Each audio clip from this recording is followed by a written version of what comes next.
How can we have 60,000 people in the darn stadium? You talking about we sold out, and I checked the receipts and we done sold 28,000 tickets. Now y'all better find out who's stealing, because that affects my pocket. You may not like it, but breakups are never easy. There's always gonna be some ugliness. When you have a clean breakup, you smell something in the water. You know what I'm saying? Like, you just feel like it doesn't make any sense. Something happened there, and something's gonna break. And I don't know if you guys know this or not, but I'm coming.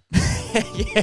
Hey guys, welcome back to the channel Hightop Sports. I'm your host with the Savior Sheldon Walker, and it looks like Jackson State might be stirring up a little bit of stank. The time when Deion was there, it might be coming out a little bit. Will it explode? You guys will be the judge. Let's get into it. So as we all know, Coach Prime just ended up in Colorado for a measly $5 million a year. Now, he's getting a lot of flack and a lot of hate for leaving Jackson State University, leaving HBCU behind, and it just feels like the whole situation seems kind of messy because he's defending himself to a certain extent, and he's showing a lot of love, and the love that he received from the campus or from the schools. He had a video that came out just the other day. It was the second half of him telling his team that he was leaving. It was a good 11 to 13 minutes of people telling him that they love him, that he was a great coach and they had an impact on his life, and it's actually a really awesome video. That's about the worst team you ever think of. In 4 years, you won 12 games.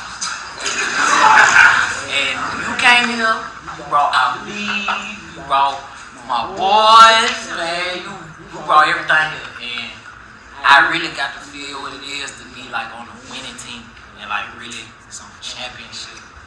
I ain't gonna cut some championship stuff.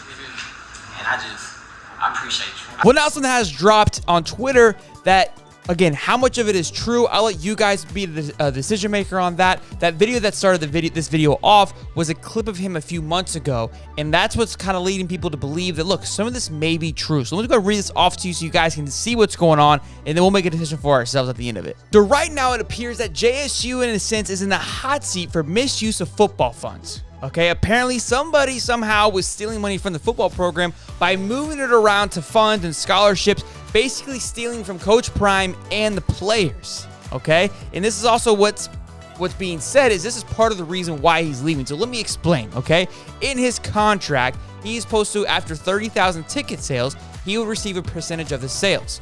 Now, that clip, obviously, that I showed you at the beginning, talks about how we would have 60,000 people in the stands. It'd be a sold-out crowd, but he never got any commission from the ticket sales after 30K.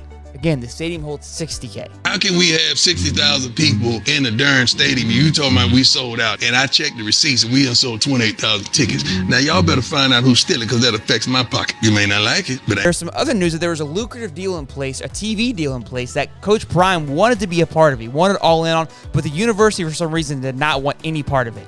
Now, a lot of the news that's been coming out as well, too, is that Deion took half of his salary, his $300,000 salary, because, again, I've mentioned this, he's mentioned this, I'm not in it for the money, but he would use half of his money to rebuild certain situations to help with kids, paying for kids, for their foods, etc. Plot thickens even more because apparently the president does not want Coach to coach in this Celebration Bowl this year, the bowl that they were set up to play in.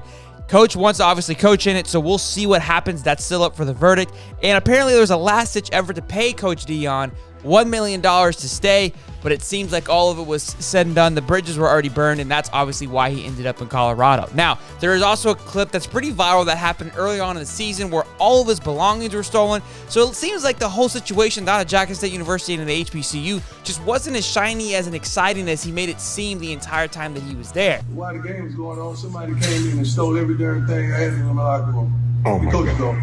Oh my God. Yeah. Credit cards, wallet, watches. Thank God I had on my necklaces. How?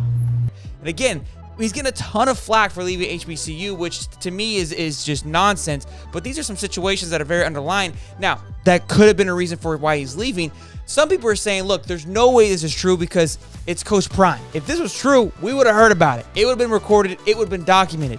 Again, but this could be part of Coach Prime trying to genuinely help the HBC community and not show the corruptness that is going on there. Look, I tried to put in place and help this. It didn't work. Also, part of that $1 million deal that he was going to be given, he would have to pay out his coaches. I made a previous video about this before where, look, the main reason why, not main, but one of the reasons why Coach Prime wants to go to a bigger school like a Power 5 schools is not so he can eat more, but so his coaches can eat more. If he's getting paid $5 million, imagine what those coaches are going to get paid. They're getting paid probably $50,000 to $60,000 at Jackson State University, if that. And now he's going to have to take $1 million out of his money to pay the coaches on top of he was investing half of his salary already to Jackson State University. it seems like it was a very missed situation. And they were asking for a lot more than they were giving in return. So what's your guys' thoughts on this? I mean, this seems to be kind of coming out of nowhere. Will it ever surface more than this? I don't know. It's very interesting. There is a point to why hasn't Coach Prime said that. I think, my reason is he's not trying to burn the university. If that's the case, if Coach Prime has any hand in this or any help, I think it will be hushed away, because who else is going to stand up and say anything? The HBCU, in my opinion, Jackson State University, will kind of go back to what it was. Not too many people will talk about it, and it'll continue to function the way that it was functioning before. And again, that's the reason why people are upset that Coach Prime has left, because they don't want Jackson State and HBCU to do that. But I think if they want to continue to operate, they are operating. Money is going missing. Money is being stolen. That person that's stealing that money and making it go missing probably doesn't want any more spotlight than they already have. So I could see things going back to the way that they are. We'll see. Make sure you guys turn the bell on, like, subscribe if you enjoyed today's video. Let me know down in the comments what you guys think. Is it complete nonsense? Is there some truth behind it? I don't know. Hopefully we'll know more later on. I'll see you in the next one, guys. Peace.